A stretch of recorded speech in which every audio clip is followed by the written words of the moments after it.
Ya pemirsa, Anda kembali di Hot Ekonomi dan kita sudah terhubung dengan Pak Arief Budimanta, Wakil Ketua Umum KAIN. Mas Arief Budimanta, selamat malam. Ya, dengan Andi Rahmi di sini, Mas Arief. Kita sedang membicarakan tentang pemutusan kemitraan kerja antara pemerintah Indonesia dengan JP Morgan. Nah, menurut Anda sendiri sebetulnya seberapa penting sih peran lembaga-lembaga riset dalam mendorong investasi? Yang pertama tentu saja pertimbangan pemutusan hubungan kemitraan ini sudah melalui pertimbangan yang mendalam dan serius ya. Yang namanya kemitraan itu harus bersifat mutual benefit gitu. Karena kan selama ini kalau kita tahu, apalagi ini dalam kerangka kerjasama dengan pemerintah dan pemerintah selalu mengeluarkan surat perbendaharaan negara baik dalam SBN ataupun dalam bentuk suku ataupun dalam bentuk ORI dan seterusnya, dan setiap waktu kan bekerja sama dengan lembaga-lembaga keuangan internasional, termasuk dalam konteks ini adalah JP Morgan. Dan kerjasama ini bukan kerjasama yang sifatnya pro bono, dan di situ juga ada pemerintah juga memberikan insentif kepada lembaga mitra tersebut gitu juga. Jadi memang ini adalah hubungan, bisa dilihat sebagai hubungan bisnis antara pemerintah dengan lembaga keuangan internasional yang kita minta bantuannya untuk katakanlah misalnya memasarkan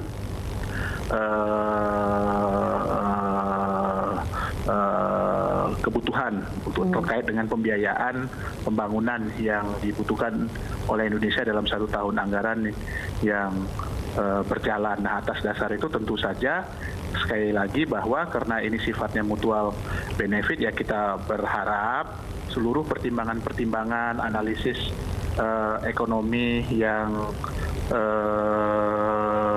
memberikan masukan kepada market, dalam hal ini investor, kita harapkan tentu dengan basis data juga yang komprehensif, kredibel dan akuntabel yang sesuai dengan gambaran keadaan kondisi katakanlah misalnya perekonomian Indonesia secara keseluruhan maupun komitmen dari pemerintah dalam melakukan improvement seperti apa yang diharapkan oleh berbagai lembaga-lembaga multilateral ketika memberikan penilaian ekonomi terhadap Indonesia.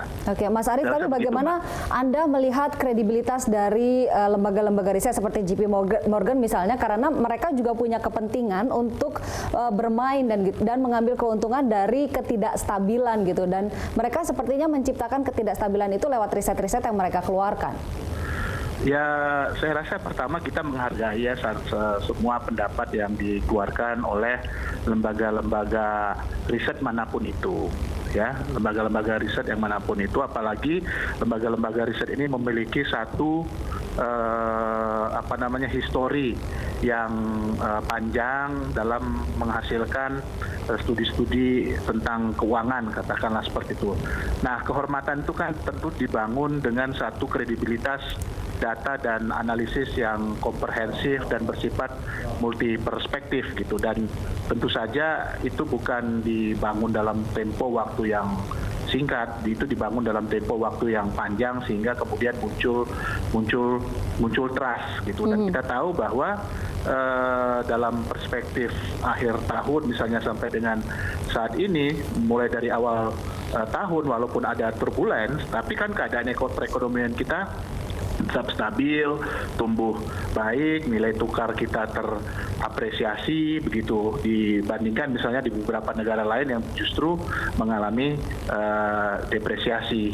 Kira-kira kan seperti itu. Jadi mungkin kita mengharapkan analisis yang proporsional, kira-kira kan seperti itu kan harapannya kan, seperti karena kerjasama yang dibangun juga kan atas dasar saling percaya. Ya betul. Kan, tapi bagaimana dengan sikap pemerintah ini sendiri? Anda sepakat dengan langkah yang diambil oleh pemerintah? Saya rasa apa yang sudah diambil oleh pemerintah adalah langkah yang baik dan cermat, dan tentu saja ini menjadikan kita semua ya, termasuk lembaga-lembaga keuangan internasional, untuk memberikan penilaian apapun terhadap Indonesia, kita harapkan dapat lebih menjaga kualitas dan kredibilitas daripada hasil analisis itu gitu. Oke, jadi ada pesan keras begitu ya, pesan kuat begitu yang disampaikan oleh pemerintah Indonesia terhadap lembaga internasional sekelas JP Morgan begitu ya. Saya rasa gitu, Mbak ya. Baik, Mas Arief Budimanta, terima kasih banyak malam. atas kebersamaannya di Berita Satu TV pada malam hari ini. Kita ke Pak Supriyadi lagi. Nah, pemerintah kan berpendapat salah satu alasan kenapa mengakhiri kemitraan ini adalah karena riset yang dilakukan oleh JP Morgan tidak berlandaskan pada indikator yang tepat gitu. Anda sepakat dengan itu? Iya, kalau indikatornya tepat tapi waktunya yang tidak update. Kalau mungkin begini ya, kalau yang paling pasti adalah indikatornya memang bukan tidak update. Saya yakin bahwa mereka punya database cukup kuat seperti itu. Yang kedua, yang memang harus dilihat lagi adalah research itu bukan berdasarkan angka-angka saja, tapi adalah bagaimana penyesuaian, ada justifikasi dari angka yang mereka sudah dapatkan, proyeksi sudah mereka dapatkan itu terhadap satu, apa sih yang akan dilakukan dari objek yang memang tengah mereka teliti seperti itu.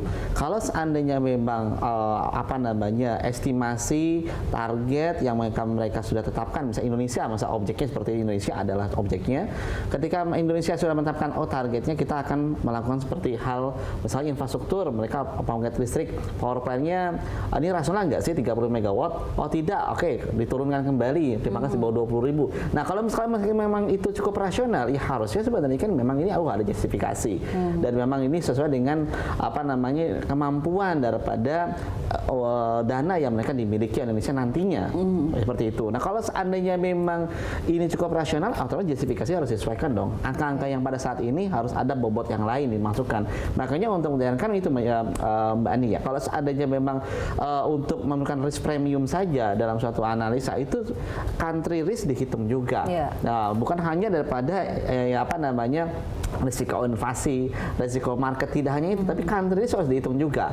Nah, kalau seandainya country risk kan banyak variabelnya, dari segi keamanan pun pasti harus dihitung. Seperti itu baru bukan satu angka. Nah, menurut saya ini dia yang mungkin bisa jadi pertimbangan dari JP Morgan, bisa terplesetkah atau tidakkah seperti itu, hanya analisnya yang tahu seperti itu. Tapi kita yang jelas, berarti memang harus ada penjelasan dari JP Morgan mengapa mengeluarkan hasil riset seperti itu. Itu harus dijelaskan, bukan hanya ke Indonesia mungkin sudah ya. Nah, mungkin Indonesia tidak puas seperti itu, tapi harus dijelaskan juga dengan emerging market yang lain.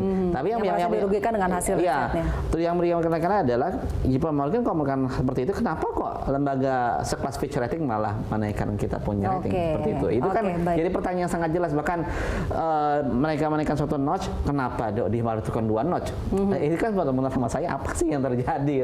Baik, kita akan lanjutkan perbincangan di segmen berikutnya. Pemirsa jangan kemana-mana, Hot Ekonomi akan kembali.